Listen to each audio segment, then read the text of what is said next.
Dear student, कैसे हैं आप सब। आई होप कि आप सब अच्छे होंगे। तो दोस्तों, आज की इस वीडियो में हम लोग फिजिक्स के टॉप 30 क्वेश्चन जो एग्ज़ाम के पॉइंट ऑफ व्यू से काफ़ी इंपॉर्टेंट है, उन सारे ऑब्जेक्टिव को इस वीडियो में कवर करूंगा। तो वीडियो को लास्ट तक ज़रूर देखना, तभी आपको ये सारे क्वेश्चन बिल्कुल सही ढंग से याद हो जाएगा। तो चलिए वीडियो को शुरू कर लेते हैं। तो वीडियो को शुरू करने से पहले आपसे छोटी सी रिक्वेस्ट है कि अगर वीडियो पसंद आए तो वीडियो को लाइक कर देना। अगर चैनल पर पहली बार जुड़े हैं तो चैनल को भी सब्सक्राइब करके बेल आइकन को प्रेस कर लेना। तो चलिए वीडियो को शुरू कर लेते हैं। तो हमारा सबसे पहला नंबर क्वेश्चन यहाँ पर आता है कि प्रकाश की किरण गमन करती है। तो प्रकाश की किरण गमन करती है, इसमें ऑप्शन दिया हुआ है। तो हमारा ऑप्शन इसमें दिया हुआ है सीधी रेखा में, टेढ़ी रेखा में, या किसी भी दिशा में, या इनमें से कोई नहीं। तो इसका सही जवाब हो जाएगा, जैसे कि आपको पता है कि प्रकाश की किरण हमेशा सीधी रेखा में गमन करती है, तो इसका ऑप्शन ए बिल्कुल सही जवाब हो जाएगा, सीधी रेखा में। तो चलिए अगले क्वेश्चन की तरफ बढ़ते हैं। और हमारा नेक्स्ट क्वेश्चन है 2 नंबर, जिसमें पूछा गया कि प्रकाश का वेग न्यूनतम होता है। प्रकाश का वेग किस में न्यूनतम होता है? निर्वात में, जल में, वायु में, या कांच में? तो प्रकाश का वेग सबसे कम किस में होगा? तो यहाँ पर न्यूनतम होता है कांच में। अगर सबसे ज़्यादा पूछे अधिकतम, तो अधिकतम हो जाएगा निर्वात में।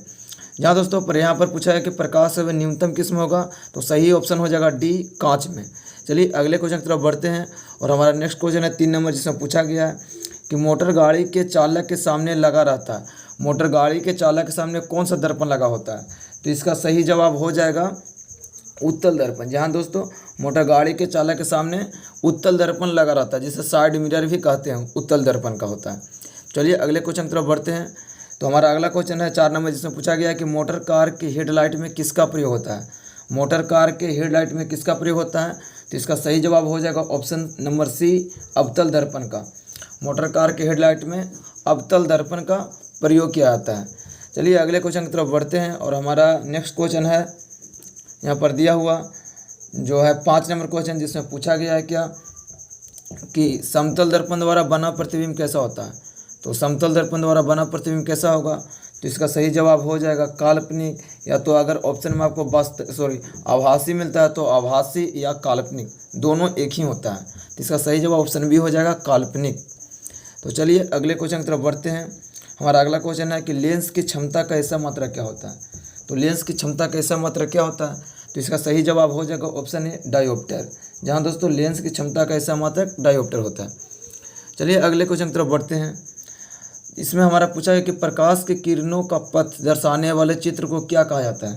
प्रकाश की किरणों के पथ को दर्शाने वाले चित्र को क्या कहा जाता है? तो इसका ऑप्शन सी बिल्कुल सही है, किरण पुंज।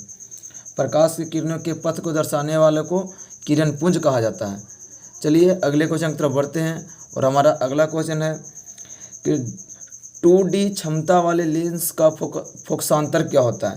तो आपको पहले से पता होना चाहिए कि फोकसांतर यानी एफ बराबर, तो एफ बराबर क्या हमारा होता है, फार्मूला पता होना चाहिए कि होता है 100/p। पी होता है जो लेंस की क्षमता होता है। तो क्या करेंगे, यहाँ पर हम 100 को 2 से डिवाइड करेंगे तो कितना हमारा आ जाएगा, 50 सेंटीमीटर। जहाँ दोस्तों क्या होगा इसका सही जवाब 50 सेंटीमीटर। तो 2D क्षमता वाले लेंस के फोकसांतर क्या हो जाएगा, 50 सेंटीमीटर। तो इसका ऑप्शन डी बिल्कुल सही जवाब है। चलिए अगले क्वेश्चन की तरफ बढ़ते हैं। और हमारा नेक्स्ट क्वेश्चन है किसी उत्तल लेंस का फोकसांतर 50 सेंटीमीटर है तो उसकी क्षमता क्या होगा?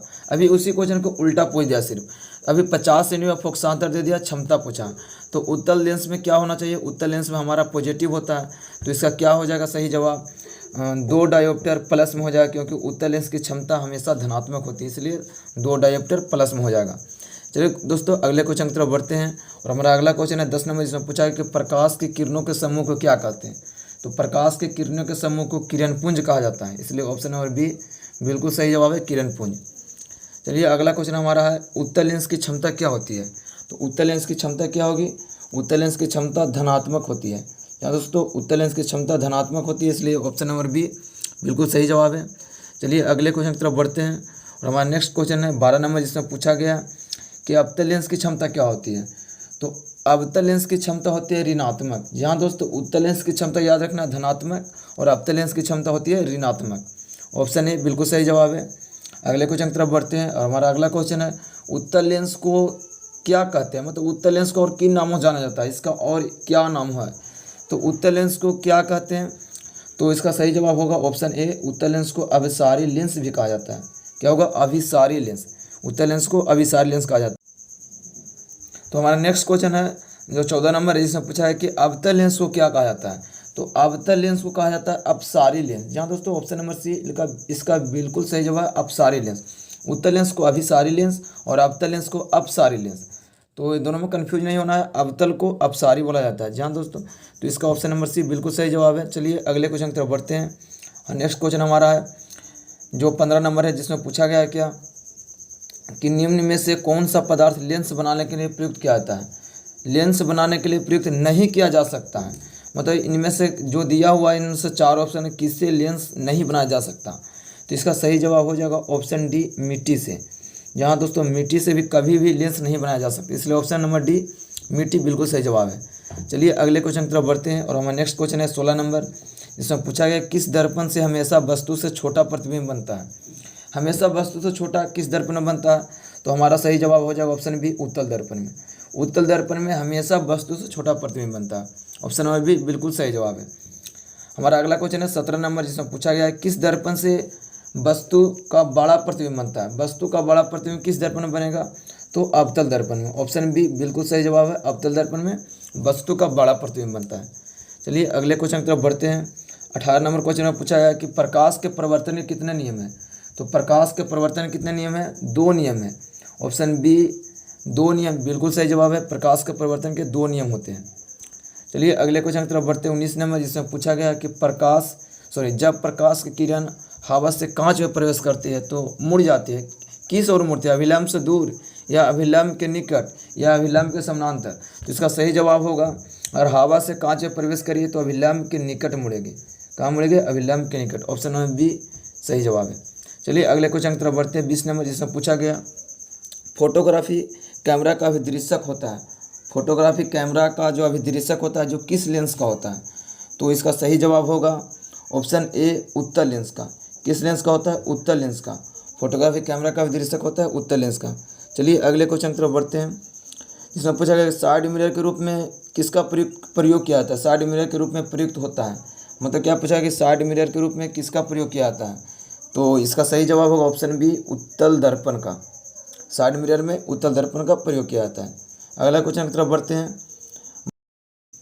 तो हमारा नेक्स्ट क्वेश्चन है 22 नंबर क्वेश्चन, जिसमें पूछा गया है क्या कि एक अवतल दर्पण की फोकस दूरी 10 सेंटीमीटर है तो उसकी वक्रता त्रिज्या क्या होगी? तो फोकस दूरी दिया हुआ हमारा और वक्रता त्रिज्या पूछता है, तो हमें इसका एक संबंध पता होना चाहिए। वक्रता त्रिज्या और फोकस दूरी में जो होता है क्या कि r बराबर यहाँ पर होता है 2f। जहाँ दोस्तों r बराबर 2f, तो यहाँ पर दिया हुआ क्या फोकस दूरी दिया हुआ है और हमसे r का मान यानी वक्रता त्रिज्या का मान पूछता है। तो क्या हो जाएगा 2 गुना 10, यानी r का मान क्या आ जाएगा? तो r का मान आ जाएगा 20 सेंटीमीटर। यहाँ दोस्तों मतलब वक्रता त्रिज्या क्या होगी? जब फोकस दूरी 10 सेंटीमीटर दिया हो तो वक्रता त्रिज्या हो जाएगी 20 सेंटीमीटर। दुगना सिर्फ होता है दोस्तों। चलिए अगले क्वेश्चन की तरफ बढ़ते हैं। और हमारा नेक्स्ट क्वेश्चन है 23 नंबर, जिसमें पूछा गया कि निर्गत किरण एवं अभिलंब के बीच के कोण को क्या कहते हैं? तो निर्गत किरण एवं अभिलंब के बीच के कोण को निर्गत कोण कहा जाता है। क्या होगा? ऑप्शन सी, निर्गत कोण बिल्कुल सही जवाब है। चलिए अगले क्वेश्चन की तरफ बढ़ते हैं। 24 नंबर, जिसमें पूछा गया कि सरल सूक्ष्मदर्शी में किसका प्रयोग किया जाता है? तो सरल सूक्ष्मदर्शी में किसका प्रयोग किया जाएगा? उत्तल लेंस का प्रयोग किया जाता है। उत्तल लेंस, ऑप्शन नंबर डी बिल्कुल सही जवाब है। चलिए अगले क्वेश्चन की तरफ बढ़ते हैं। 25 नंबर क्वेश्चन, जिसमें पूछा गया किस लेंस के द्वारा सिर्फ काल्पनिक प्रतिबिंब बनता है? तो किस लेंस के द्वारा सिर्फ काल्पनिक प्रतिबिंब बनता है? तो यहाँ पर ऑप्शन इसका पूछा है किस लेंस के द्वारा सिर्फ काल्पनिक प्रतिबिंब बनता है? तो इसका सही जवाब हो जाएगा अवतल लेंस। अवतल लेंस के द्वारा सिर्फ काल्पनिक प्रतिबिंब बनता है। ऑप्शन नंबर बी सही जवाब है। चलिए अगले क्वेश्चन की तरफ बढ़ते हैं।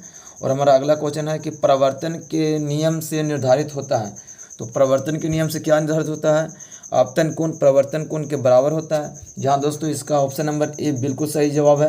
आपतन कोण बराबर प्रवर्तन कोण, प्रवर्तन के नियम से निर्धारित यही होता है।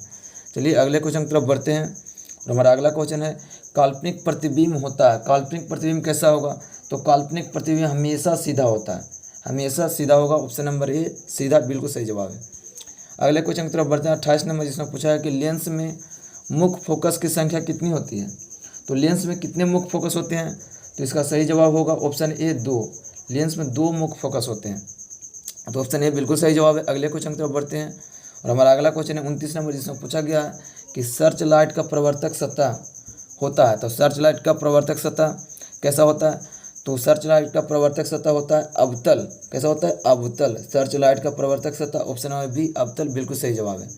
चलिए अगले क्वेश्चन की तरफ बढ़ते हैं, जो हमारा लास्ट क्वेश्चन इस वीडियो का रहने वाला है, 30 नंबर क्वेश्चन, जिसमें पूछा है कि दाढ़ी बनाने में कौन सा दर्पण प्रयुक्त होता है। तो दाढ़ी बनाने के लिए हमेशा प्रयुक्त होता है कौन सा दर्पण? तो दाढ़ी बनाने में अवतल दर्पण का प्रयोग किया जाता है। ऑप्शन नंबर सी बिल्कुल सही जवाब है। दाढ़ी बनाने में अवतल दर्पण का प्रयोग किया जाता है। ऑप्शन नंबर सी इस क्वेश्चन का सही जवाब हो जाएगा, जो इस वीडियो का लास्ट क्वेश्चन था। तो आई होप कि इन सारे क्वेश्चन को आप लोगों को याद हो गया होगा। अगर नहीं भी याद हुआ तो इस वीडियो को फिर से देख लेना, आपको याद हो जाएगा। तो आशा करता हूं कि ये सारे प्रश्नों को आप लोग याद कर लीजिएगा।